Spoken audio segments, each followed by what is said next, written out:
Namaste children, welcome for the next session. Today we will be doing exercise 1.3. Okay. Now in this sum, for example, verify whether root 5 is an irrational number. At the time of introducing this topic, I have told you what are rational numbers and irrational numbers. Irrational numbers are numbers which cannot be written in the form P by Q. Where do we come across such irrational numbers? When we attempt to find the square root of non-perfect squares, we get irrational numbers, isn't it? And irrational number is always written as root form, in the root form, or a decimal form, which indicates that it is not terminating or repeating. Okay, so bring that back to your memory. Now we have to prove root 5 is an irrational number. How do we prove it? This method has got a procedure. Solving this kind of sums has a procedure. We have to follow that procedure. We will be proving that it is an irrational number by the method of contradiction. By the method of contradiction, you have to write the word. Whenever we are asking to prove the sum, you should use the term by the method of contradiction, meaning thereby, if it is otherwise, what will happen? Okay, by the method of contradiction, if it is not an irrational number, so what it should be? Contradiction. If root 5 is not an irrational number, obviously it has to be a rational number, right? Irrational number. This is called method of contradiction. We will be proving this result only by the method of contradiction. Then root 5 has to be rational. Root 5 has to be a rational number. Now obviously when root 5 is a rational number, we can write root 5 as sum a into a by b, where a and b are integers. B is not equal to 0 and there is no common factor between such that a and b are integers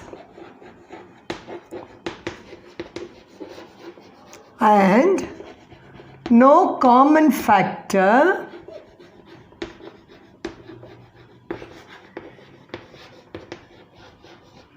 for a and b. There is no common factor for, this is our assumption. This is our assumption. Are you understanding? Now, how do we proceed further? So, by cross multiplication, you will get root 5 into b is equal to a. Squaring both sides, we will get 5b square equal to a square. Or in other words, we can, how do you manipulate this? A square is equal to 5 times b square. Meaning thereby, a square is a multiple of 5. Are you understanding? A square is a multiple of 5. That's what we are getting. Therefore, a should be a multiple of 5. Okay, a should be a multiple of 5. Okay, otherwise we can't get it as a square cannot be a multiply by 5. Because it's a square number, no? A into a if you put, there should be two prime numbers. Whatever be the factors of a should be a factor of a square. Therefore, we get a square is a multiple of 5. Now, therefore, it has to be a multiple of 5. Are you understanding? So, if that is the case, because there is a theorem that for any number,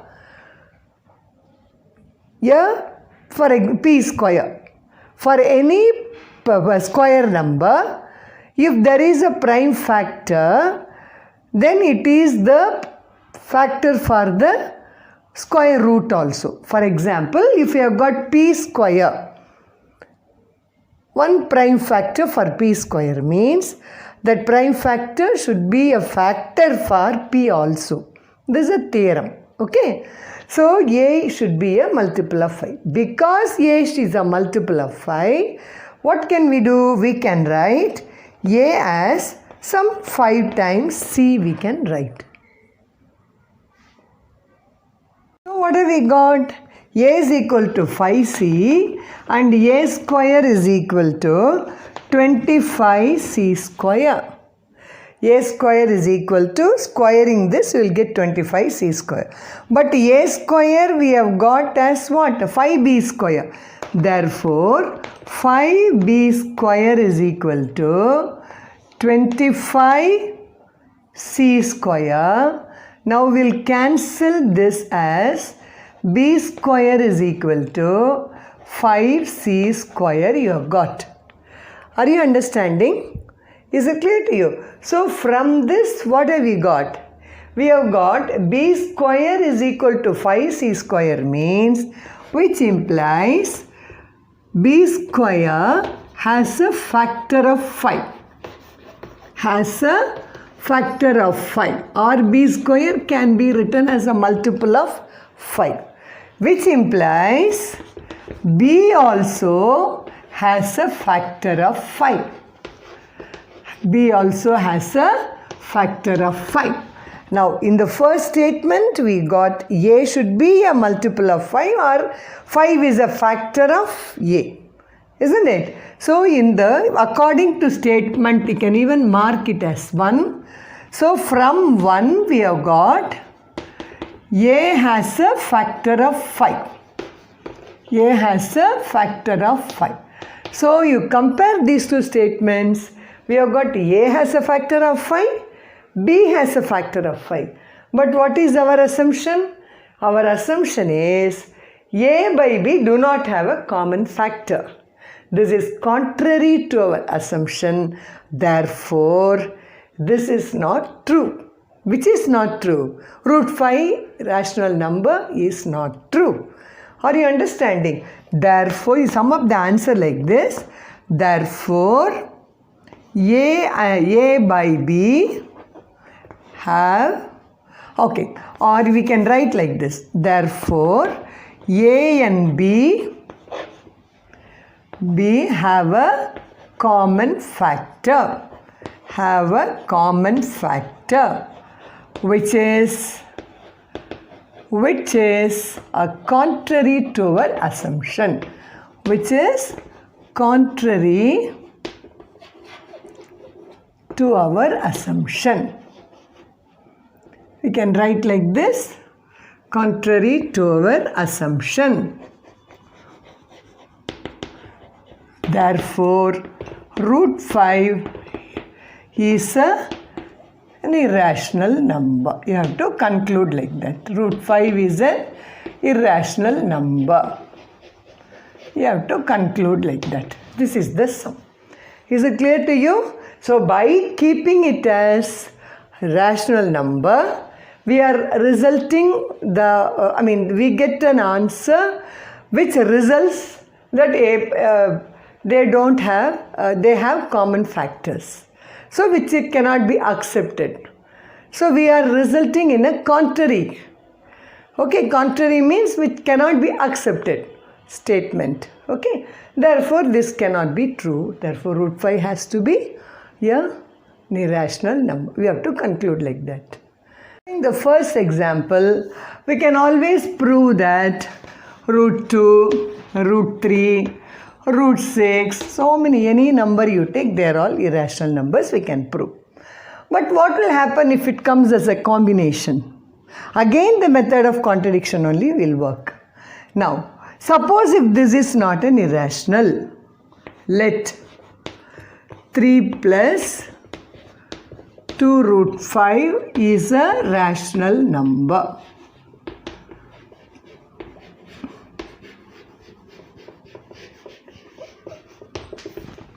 Therefore, 3 plus 2 root 5 is equal to A by B. A by B. Okay. Now what will happen where A and B, that's very important point, where A and B are integers,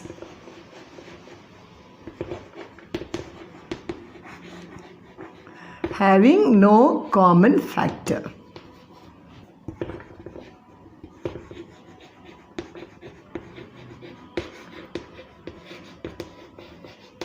Okay, are you understanding?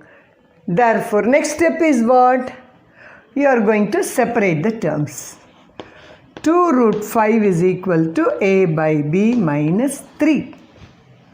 Therefore, root 5 is equal to A minus 3B by B. If you take the LCM, it is A minus 3B by B, and 2 comes down, isn't it, by 2. Therefore, you will get 2B. Now, look at this. A is an integer, B is an integer, 3 is an integer, 2 is an integer. Therefore, A minus 3B by 2B has to be an integer. Correct? Therefore, what contradiction we are getting? If you take this as a rational number, we are getting root 5 is a rational number. Why? Why? Tell me the reason. Once again, you tell me the reason. A, because we can even use the symbol A, 3, 2 and B are all integers. Therefore, if you divide A minus 3B by 2B, it has. So, by assuming 3 plus 2 root 5 is a rational number, we have got a contradictory statement. What is that? Root 5 is a rational number. Is root 5 a rational number? No. Root 5 is an irrational number. Therefore, how will you conclude? Therefore, this results in a contrary. What is that contrary? That root 5 is a rational number.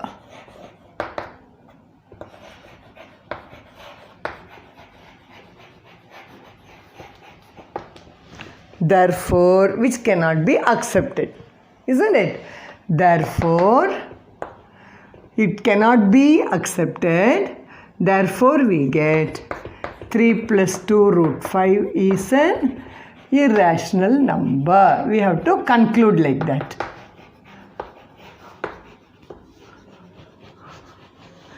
Now, this has got variety of sums like this. 3 minus 2 root 5, 3 plus 2 root 5, 3 plus root 3. So many combinations it will come.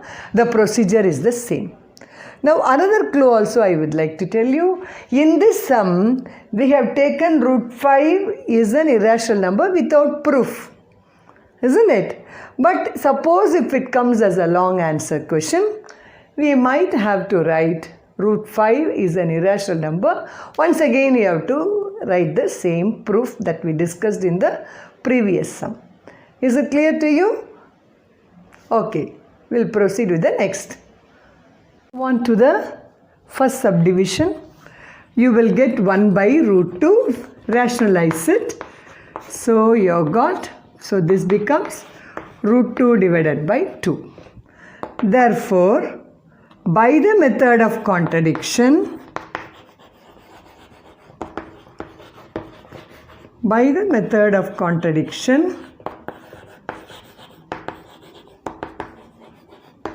let root 2 by 2 is equal to A by B, where A and B are integers. Okay, A and B, where A and B, that also you can mention, where A and B are integers and no common factor between them.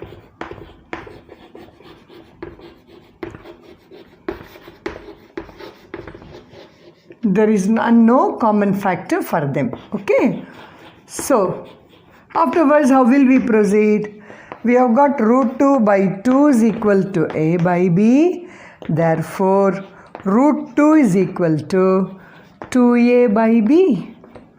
Now, 2 is an integer, a is an integer, b is an integer. Therefore, 2a by b is an integer because 2a by b is a rational number. Sorry. So, once again I will repeat.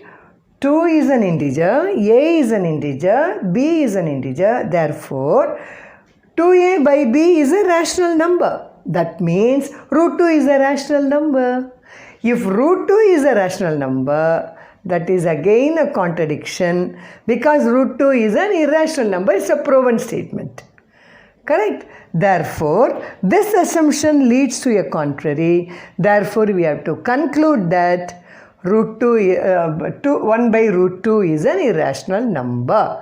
Correct? So, we have to sum up the result and write. How do we write? Therefore, we get root 2 is a rational number, which is again contrary, which is a contrary. Which is a contrary. Therefore, we get, so root 2 is an irrational number. We have to finish like that. Root 1 by root 2 is an irrational number. We have to prove like that. Are you understanding? So, method of contradiction only, it is applicable here also. Okay. Now, let us move on to the second subdivision, 7 root 5. Now, by the method of contradiction, by the method, for every sum we have to write like that. Okay. For the method of contradiction,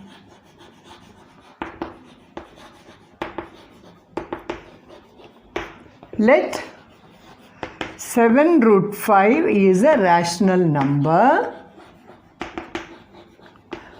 Rational number of the form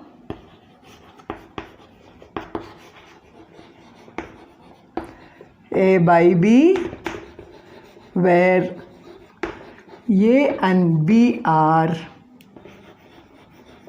integers and no common factor between them. With are integers and no common factor.